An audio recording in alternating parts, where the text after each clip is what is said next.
ओम शांति। आज प्यारे प्यारे मीठे मीठे परम पिता परमात्मा शिव बाबा हम बच्चों को बैठ बहुत सारी बातें समझाते हैं। आज बाबा ने प्रश्न पूछा है, मुक्ति धाम में जाना कमाई है या घाटा?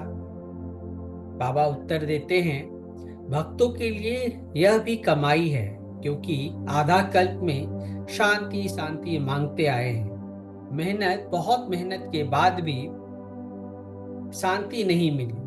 अब बाप द्वारा शांति मिलती है, अर्थात मुक्ति धाम में जाते हैं। तो यह भी आधा कल्प की मेहनत का फल हुआ, इसलिए इसे भी कमाई कहेंगे, घाटा नहीं। परम पिता परमात्मा शिव बाबा हम बच्चों को समझाया है कि रूह ही सब कुछ समझती है। इस समय तुम बच्चों को रूहानी दुनिया में बाप ले जाते हैं। उनको कहा जाता है रूहानी दैवी दुनिया। इसको कहा जाता है जिस्मानी दुनिया, मनुष्यों की दुनिया। बच्चे समझते हैं दैवी दुनिया थी, वह दैवी दुनिया की पवित्र दुनिया थी। अभी मनुष्य अपवित्र है, इसलिए उन देवताओं का गायन पूजन करते हैं। इस मनुष्य सृष्टि रूपी झाड़ को कोई नहीं जानता। इसको कहा जाता है कल्प वृक्ष।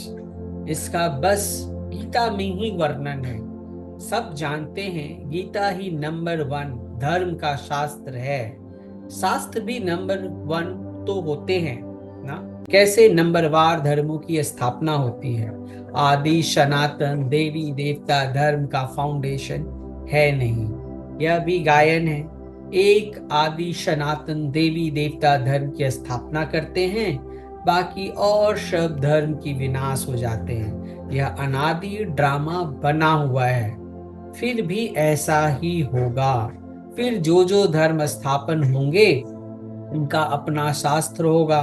सिख धर्म का अपना शास्त्र, क्रिश्चियन और बौद्धियों का अपना शास्त्र होगा।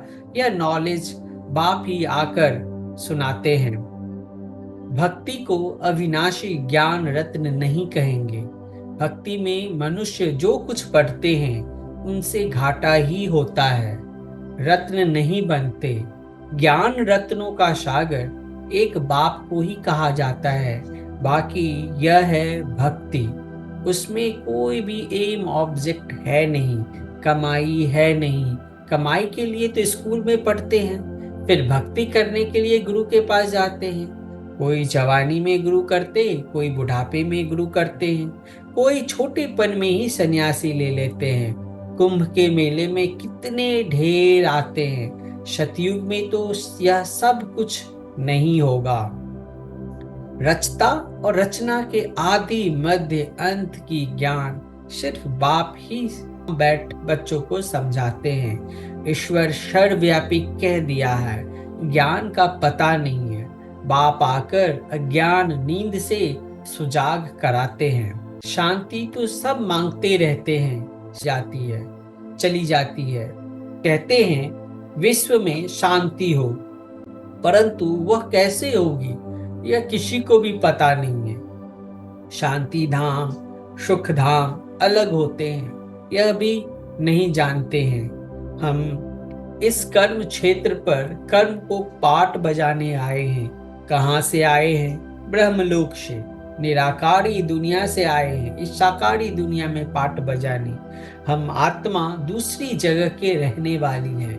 यहाँ यह 5 तत्वों का शरीर रहता है। शरीर है तब हम बोल सकते हैं, हम चैतन्य पाठधारी हैं।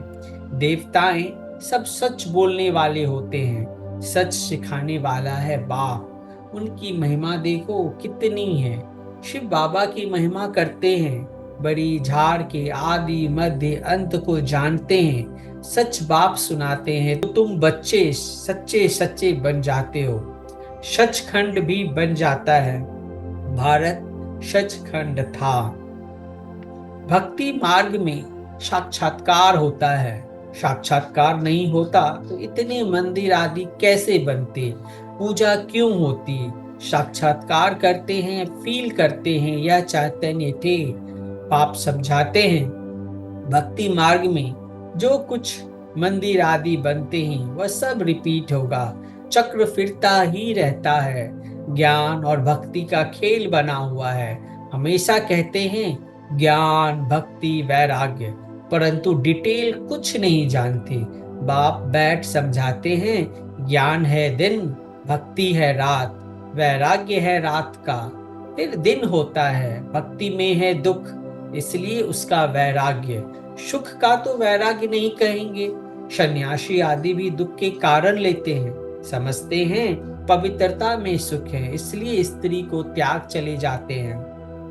आजकल तो धनवान भी बन गए हैं, क्योंकि संपत्ति बिगड़ तो सुख मिल ना सके, माया वार कर जंगल से फिर शहर में ले आती है। विवेकानंद रामकृष्ण भी दो बड़े सन्यासी होकर गए हैं। आत्मा काम चिता पर बैठ काली बन गई है।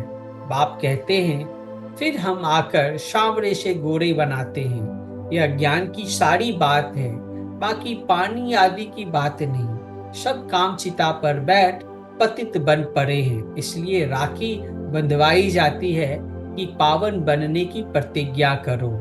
बाप कहते हैं हम आत्माओं से बात करते हैं, मैं आत्माओं का बाप हूँ जिसको तुम याद करते आए हो। बाबा आओ हमको सुख धाम में ले चलो, दुख हरो, कलयुग में होते हैं अपार दुख। बाप समझाते हैं तुम काम चिता पर बैठ काले तमो प्रधान हो गए हो, अब मैं आया हूँ काम चिता से उतार ज्ञान चिता पर बिठाने के लिए। ओम शांति।